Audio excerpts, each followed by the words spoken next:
Hello and welcome to the cottage at cottage time.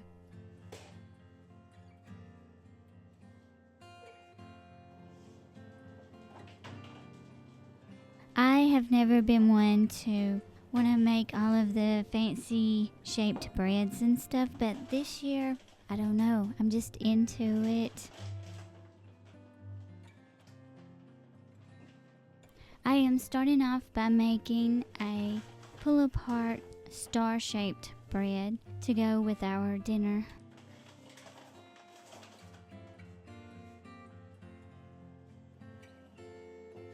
I found this recipe really easy to follow.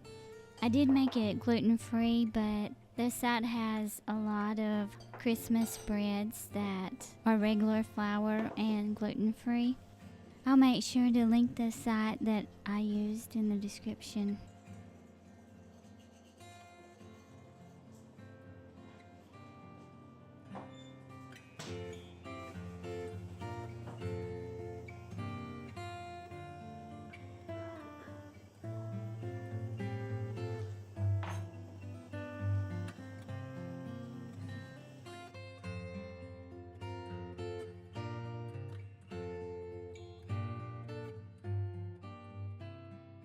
I think Christmas is an extra special time for the homemaker because we get to transform our homes with decor and fill it with the smells of sweet treats and savories, baking, and I don't know, we just have an opportunity to make an extra special Christmas for everyone.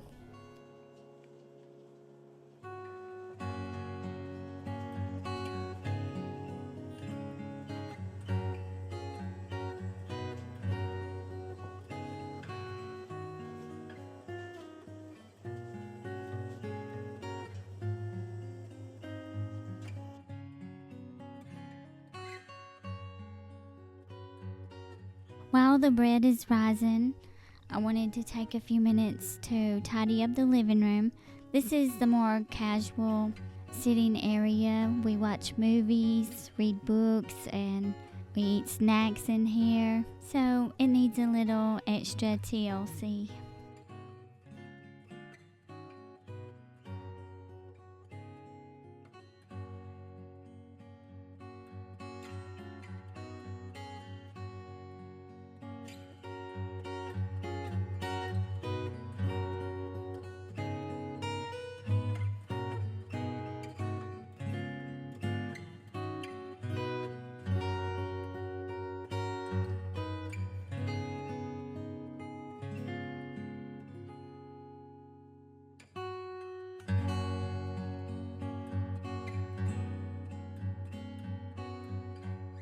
One of my earliest Christmas memories, my parents always let us open presents on Christmas Eve. My sister and I got dolls, and my brother's present was missing. So my daddy ran outside and came back in with his present and said Santa left it in the car.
I have a goal to try to keep the cottage extra tidy this year during the Christmas season.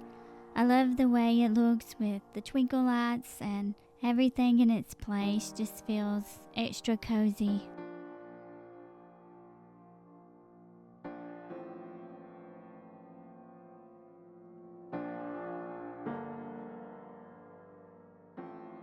Okay, Sean is helping me out by making sure the plate is at least 10 inches so I can roll the dough out to the perfect size.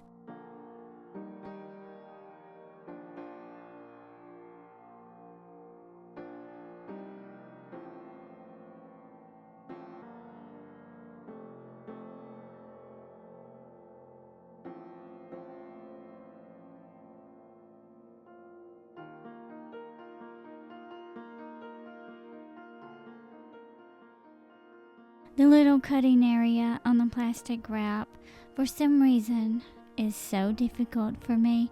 It doesn't work as smoothly as it should. Does anyone else have that problem?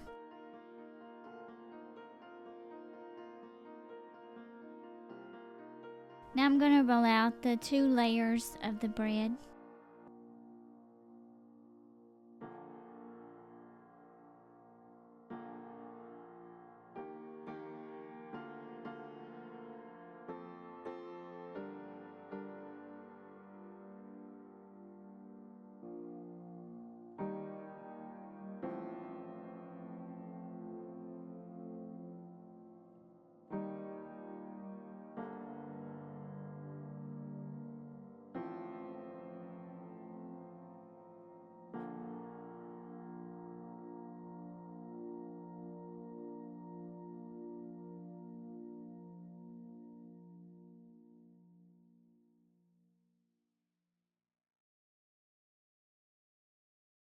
I kind of had to get my courage up to flip this dough over.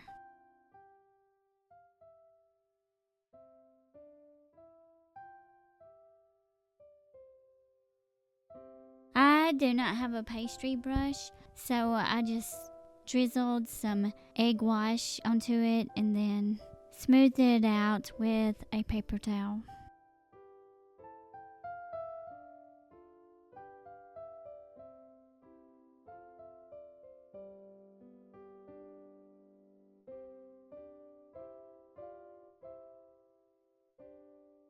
I'm making this a savory bread. You can make it sweet, but I'm going to fill it with some Romano cheese and herbs.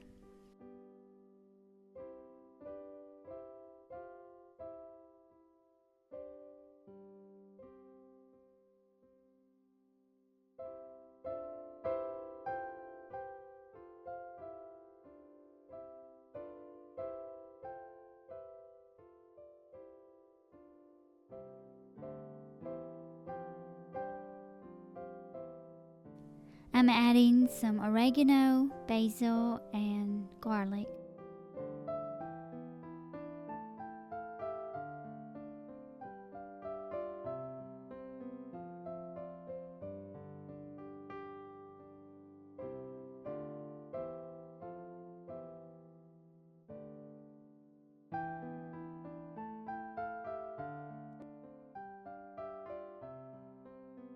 I have a little bow in the center for the star, and then I'm cutting little strips around.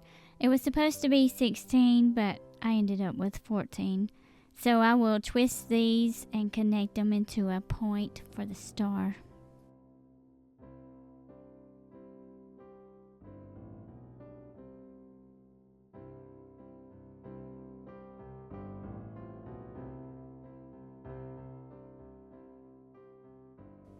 And here it is, all baked. We're going to have it with some leftover turkey from Thanksgiving. That will be our dinner.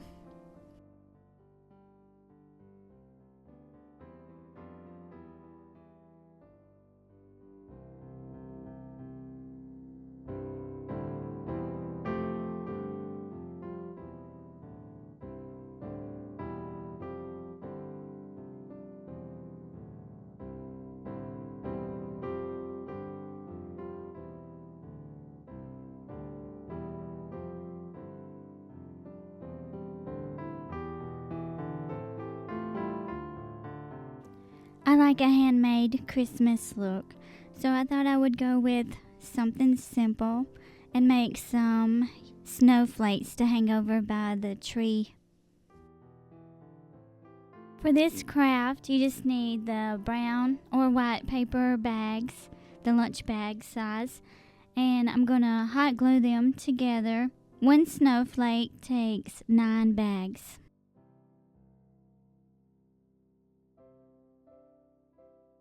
Now just make a T with the hot glue, go across the bottom and down the middle.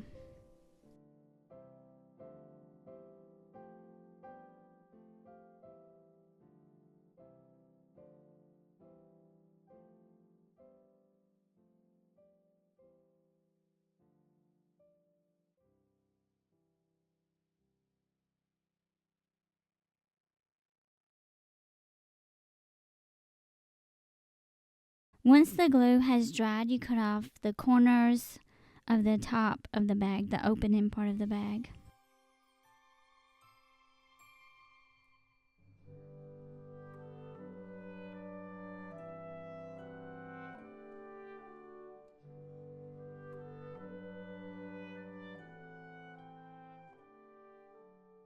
And now I'm cutting a half a circle out of each side of the bag to give the snowflakes the snowflake look.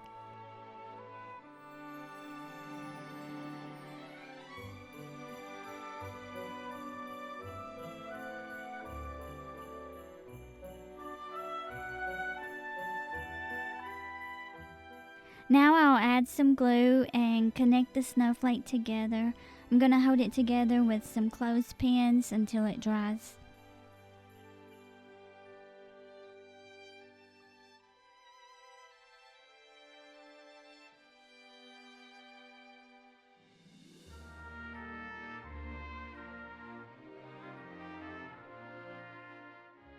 Sean is going to hang the snowflakes for me because I'm too short and I see that my star on top of the tree is crooked.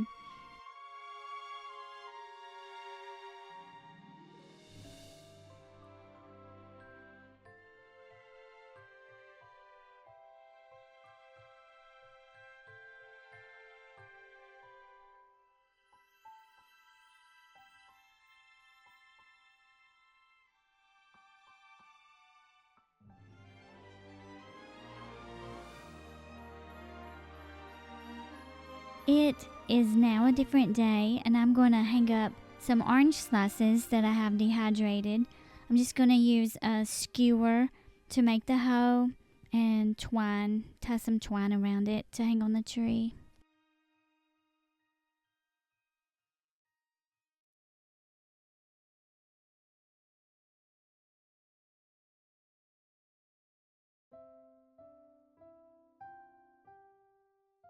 This is a fun little Christmas project to do with kids.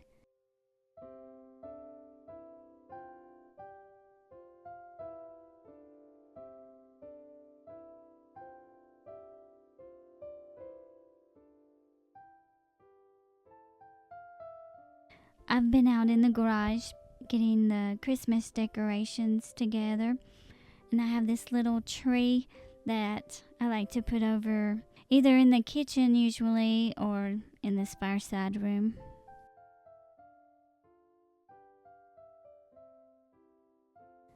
I'm using this old crock for the base this year, and I just put some packing materials around the bottom and add the orange slices. Just keep it real simple.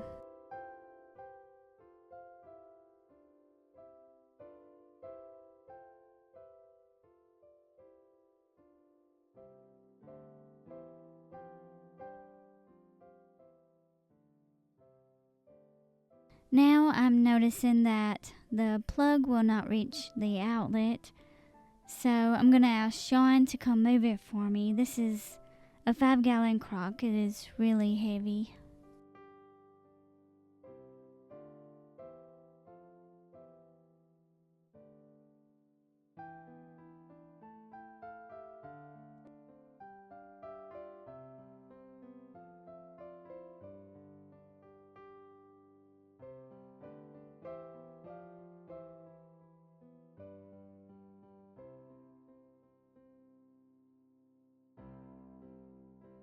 I would like to make some salt dough ornaments to put on this tree as well, and maybe make some popcorn garland later, closer to Christmas.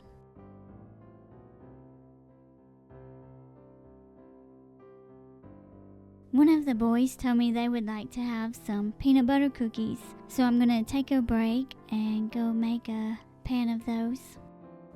I've shared this peanut butter cookie recipe before. I use coconut sugar in this recipe, which gives it a fudge texture flavor. It is the best peanut butter cookie recipe. It just has 1 cup of peanut butter, 1 cup of coconut sugar, and 1 egg.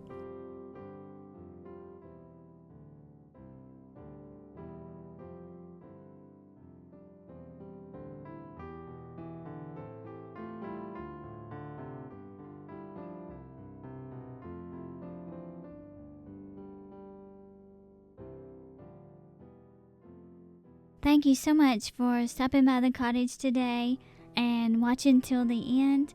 I hope you're having a very Merry Christmas season.